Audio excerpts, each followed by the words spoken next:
So maybe a better comparison for the universe would be a reverse alternator. Changing energy into physical. And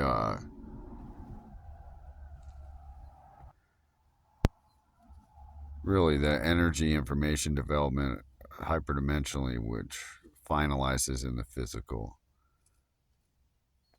that whole process, the whole way through, is drawing power, right? So C equals plus A negative B, but it's on a Z flow, which you could complicate your description of that Z flow.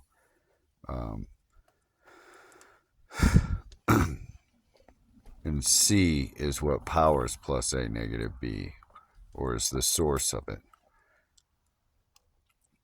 So it's also one and the same of it, and I don't think that would apply just to the polarizations that define the principal set of a certain universe or verse, but it would apply to all of them.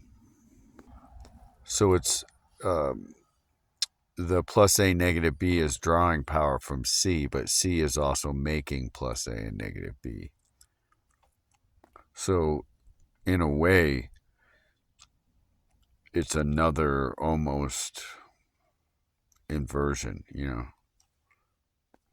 but at like the scale above inversions or polarizations. It's like, the plus A negative B is an inversion, but the infinity and the wholeness of it, the singularness, the one equaling infinity or being one and the same of it,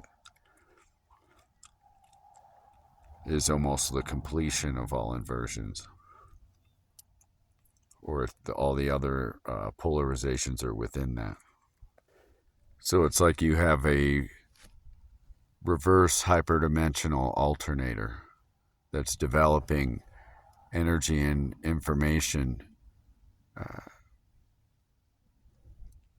which that development draws power for that, maintain that, the continuity of that event flow, but also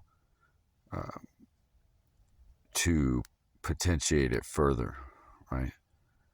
And I think probability has a lot to do with why the universe is expanding faster and will compress at a certain point as well.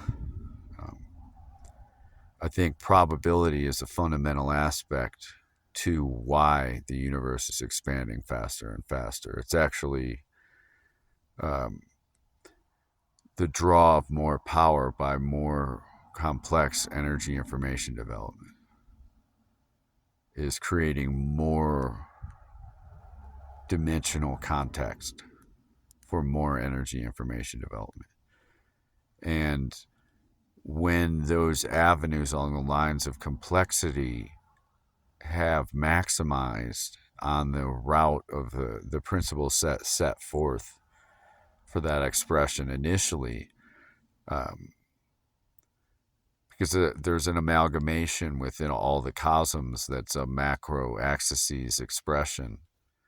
And I think there's subjective aspects within that, but overall there's an objectiveness. There's a subjectiveness to even how the laws of physics could play out, or the perception of them from vantage points, right?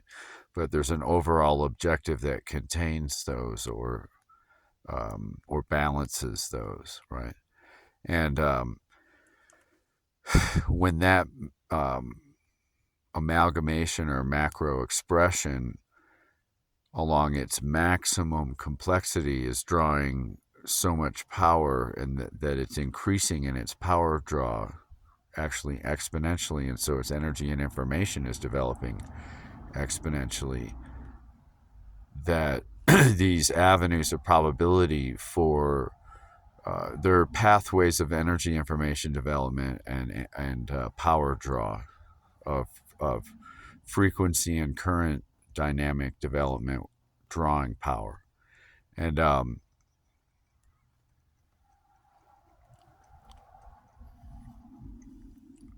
those are pathways, and they and there's kind of moving structural aspects that are foundational to the expression, at least, cycles or phases of it.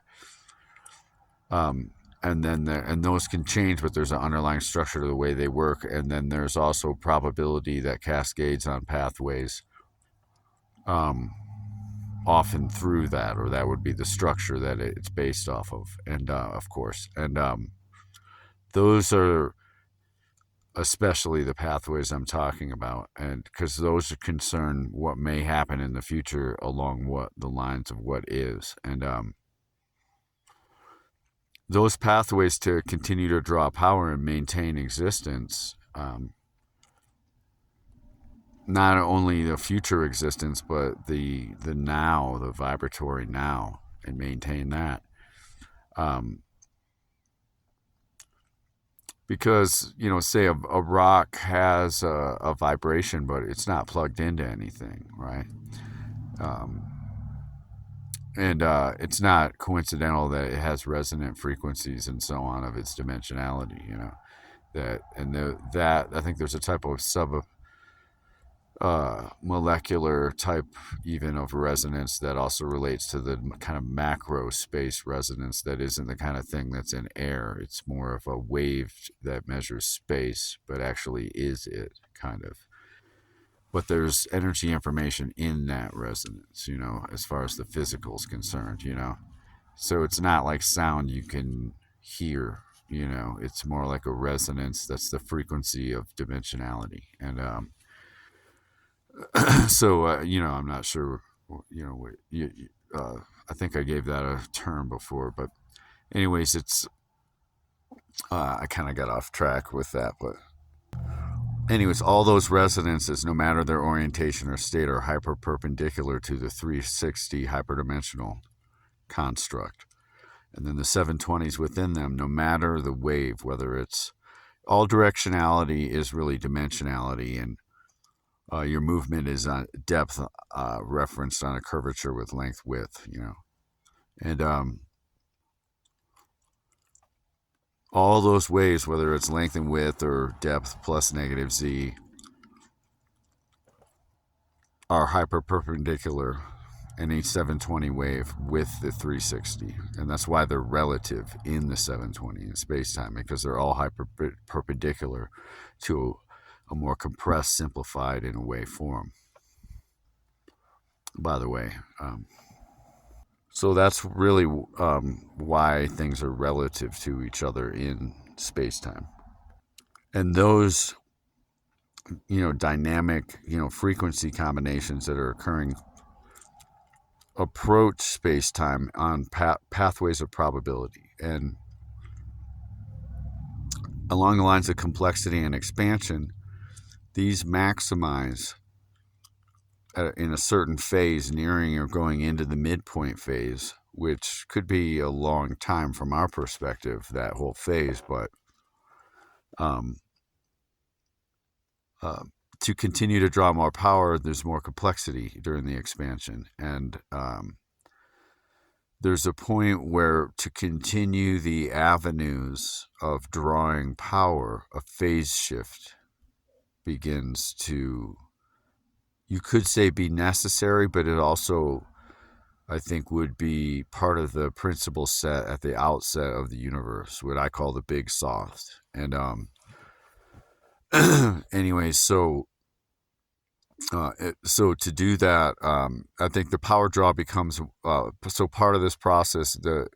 So much power draw, probability, condensation, and reflection are usually on the other ends in space-time of points of finality. But the power draw is so much that these begin to be expressed in space-time as points of finality refraction. And this, it has to do with the increasing complexity of the expression and the power draw, and this actually, maximizes where really you could say infinity inverts, where it inverts from a expression of macro complexity along the principle set into infinity inverting into simplicity and compression. And I think it's due to the maximalization of complexity being explored along that principle set.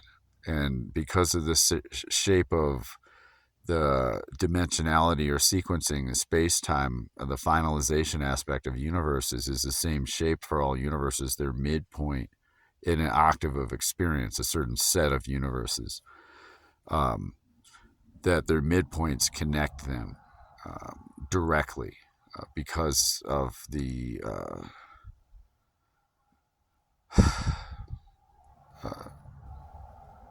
information that coordinates that. You could say the source field and the source point are really one and the same. Really, that's looking like outward from a universe into non-dimensionality, where in dimensionality or in non-dimensionality or C, you would have there's not really so much of a source point or a source field.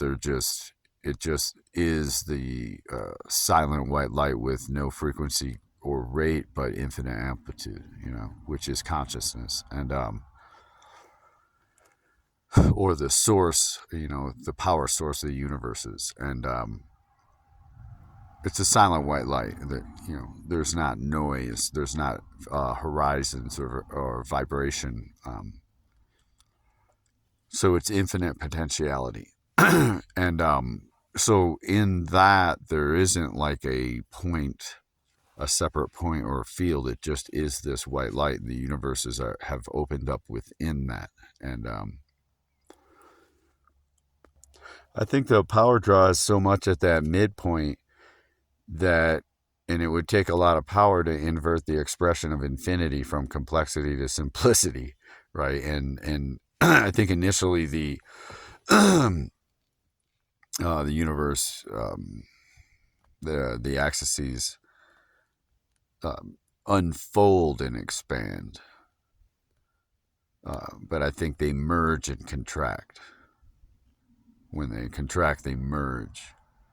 They don't refold, So space-time doesn't just collapse or something into the higher axes. It merges with them. So I think that's an important distinction between those two phases, But the probability expression pathways, they're going to change to continue to draw power. And I think at that midpoint, it's so much power that it not only inverts the expression, but it does that referencing all other universes.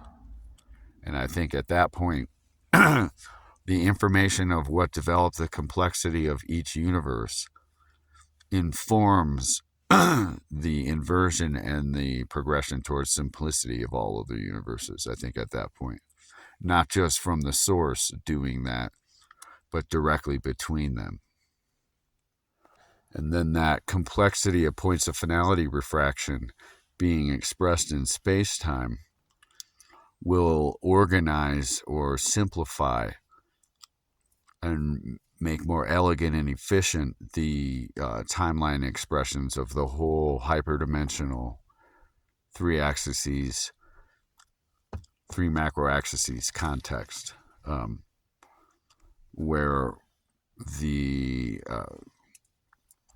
rather than spreading out into complexity, the timelines and the potentialities will be focusing into simplicity, into one final result.